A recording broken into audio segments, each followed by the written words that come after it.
Assalamualaikum warahmatullahi wabarakatuh. Halo semua, perkenalkan nama saya Sukma Kirana dengan NIM 2205116143, Program Studi Pendidikan Guru Sekolah Dasar Universitas Mula Warman. Di pembelajaran kali ini, kita akan membahas tentang pendidikan inklusi. Materi kali ini memuat tentang pengertian pendidikan inklusi, tujuan pendidikan inklusi, prinsip pendidikan inklusi, dan peserta didik berkebutuhan khusus atau PDBK. Apakah kalian tahu apa itu pengertian pendidikan inklusi? Inklusi adalah sebuah pendekatan untuk membangun lingkungan yang terbuka untuk siapa saja dengan latar belakang dan kondisi yang berbeda-beda, meliputi karakteristik, kondisi fisik, kepribadian, status, suku, budaya, dan lain sebagainya. Pola pikir ini selanjutnya berkembang dengan proses masuknya konsep tersebut dalam kurikulum di satuan pendidikan, sehingga pendidikan inklusi menjadi sebuah sistem layanan pendidikan yang memberi kesempatan bagi setiap peserta didik untuk mendapatkan pendidikan yang layak. Kemudian, apa tujuan dari pendidikan inklusi? Tujuan pendidikan inklusi adalah memberikan kesempatan yang seluas-luasnya kepada semua peserta didik yang memiliki kelainan fisik, emosi, mental, dan sosial, atau memiliki potensi kecerdasan dan bakat istimewa untuk memperoleh pendidikan yang bermutu sesuai dengan kebutuhan dan kemampuannya. Mewujudkan penyelenggaraan pendidikan yang menghargai keanekaragaman dan tidak diskriminatif bagi semua peserta didik. Berikut ini adalah prinsip pendidikan inklusi secara rinci. Peserta didik tanpa terkecuali dapat belajar dan perbedaan menjadi kekuatan dalam mengembangkan potensinya. Prinsip umum lainnya dalam pelaksanaan pendidikan inklusi adalah kehadiran peserta didik berkebutuhan khusus di kelas sehingga bisa berpartisipasi dan diterima di lingkungan suatu pendidikan. Dalam pelaksanaan pendidikan inklusi, penerapan kurikulum menggunakan prinsip fleksibilitas sehingga bisa diadaptasi sesuai dengan kondisi, karakteristik, dan kebutuhan peserta didik. Lalu bagaimanakah peserta didik dengan berkebutuhan khusus?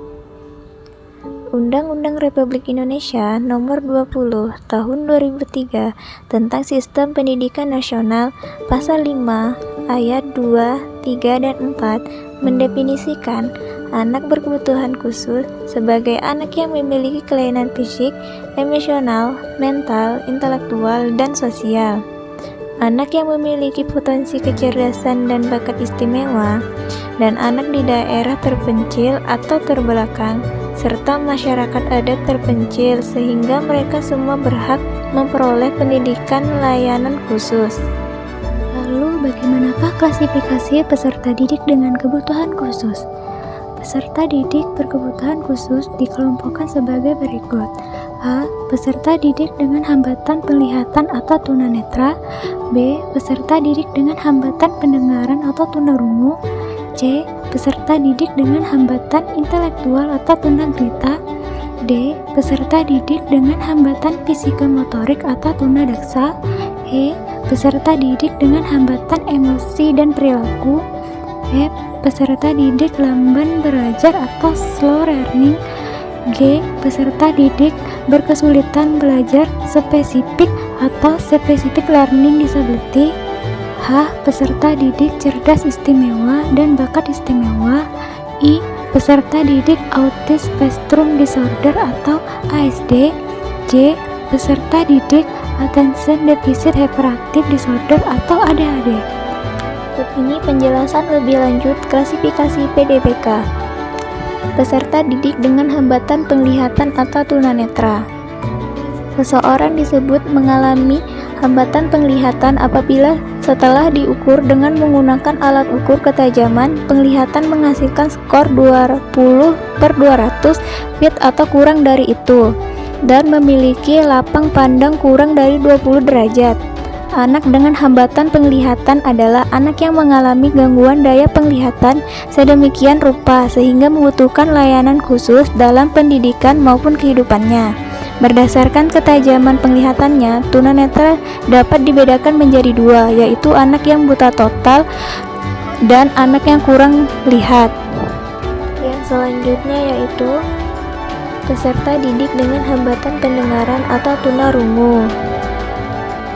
Peserta didik dengan hambatan pendengaran adalah suatu kondisi kerusakan atau tidak berfungsinya pendengaran dalam berbagai tingkatan yang menyebabkan terjadinya kemiskinan bahasa.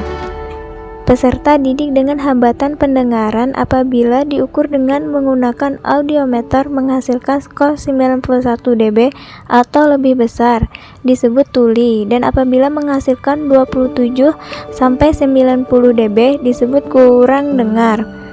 Walaupun telah diberikan pertolongan dengan alat bantu dengar, mereka masih tetap memerlukan layanan pendidikan khusus. Yang selanjutnya yaitu peserta didik dengan hambatan intelektual atau tunagrahita.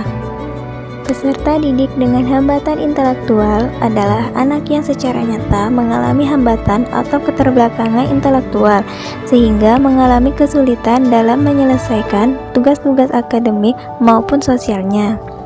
Seseorang dikatakan mengalami hambatan intelektual apabila memiliki 3 indikator, yaitu A. Keterlambatan fungsi kecerdasan secara umum atau perkembangan kecerdasan mentalnya jauh di bawah usia kronologis. B. Hambatan dalam perilaku sosial atau adaptif. Dan C. Terjadi pada usia perkembangan maksimal sampai usia 18 tahun. Selanjutnya yaitu peserta didik dengan hambatan fisik motorik atau tunadaksa. Peserta didik dengan hambatan fisik motorik adalah anak yang mengalami hambatan yang bersifat mental pada anggota gerak, seperti tulang, sendi, dan otot. Mereka mengalami gangguan gerak karena kelayuan otot atau gangguan fungsi syaraf otak, dan kelumpuhan pada anggota tubuh atau polio. Selanjutnya yaitu peserta didik dengan hambatan emosi dan perilaku. Anak dengan hambatan emosi dan perilaku menurut IDEA memiliki ciri-ciri sebagai berikut. Yang pertama, ketidakmampuan belajar tetapi tidak terkait dengan masalah intelektual, sensorik, atau faktor kesehatan. Yang kedua, ketidakmampuan membangun hubungan interpersonal yang baik dengan teman sebaya maupun guru. Yang ketiga, ketidakselarasan pola perilaku maupun perasaan dalam situasi normal. Yang keempat, menunjukkan ketidakbahagiaan dan depresi. Dan yang kelima, cenderung menunjukkan tanda kecemasan yang berkaitan dengan masalah personal maupun problem sekolah. Peserta didik dengan hambatan emosi dan perilaku secara umum tidak mengalami hambatan intelektual, sehingga dimungkinkan dapat mengikuti kurikulum standar meskipun harus dengan adaptasi atau penyesuaian. Selanjutnya yaitu peserta didik lamban belajar atau slow learning. Lamban belajar adalah anak yang memiliki potensi intelektual sedikit di bawah rata-rata anak sebayanya, tetapi tidak termasuk kategori peserta didik dengan hambatan intelektual. Biasanya memiliki IQ antara 7 sampai 90. Dalam beberapa hal, anak ini mengalami hambatan atau keterlambatan berpikir, merespon rangsangan dan kemampuan untuk beradaptasi, tetapi lebih baik dibanding dengan peserta didik dengan hambatan intelektual. Mereka membutuhkan waktu belajar lebih lama dibandingkan dengan sebayanya, sehingga mereka memerlukan layanan pendidikan inklusi. Selanjutnya yaitu peserta didik kesulitan belajar spesifik.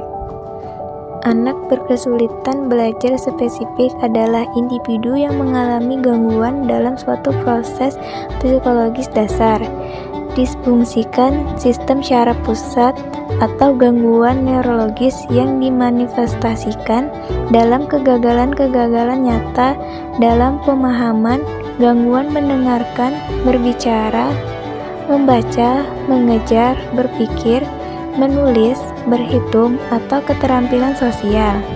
Kesulitan tersebut bukan bersumber pada sebab-sebab keterbelakangan mental, gangguan emosi, gangguan pendengaran, gangguan penglihatan, atau karena kemiskinan lingkungan, budaya, ekonomi, ataupun kesalahan metode mengajar yang dilakukan oleh guru. Selanjutnya yaitu peserta didik cerdas istimewa dan bakat istimewa. Anak CIBI atau cerdas istimewa berbakat istimewa merupakan anak yang memiliki kemampuan dan inteligensi di atas rata-rata atau dapat dikatakan sebagai anak yang mempunyai daya kreativitas tinggi. Anak CIBI bisa dikenal dengan sebutan anak berbakat atau gifted dan dikategorikan dalam anak berkebutuhan khusus karena tingkat kemampuan dan inteligensi yang tinggi justru akan menjadikan anak susah berinteraksi dan bersosialisasi dengan baik, sehingga menyebabkan anak merasa aneh pada dirinya sendiri atau bisa juga lingkungan sekitar yang memberikan label aneh pada anak berbakat tersebut. Selanjutnya yaitu peserta didik Autism Spectrum Disorder atau ASD. Autism Spectrum Disorder adalah kelompok gangguan perkembangan otak yang berkaitan dengan gangguan interaksi sosial, komunikasi verbal dan nonverbal, serta perilaku terbatas dan berulang.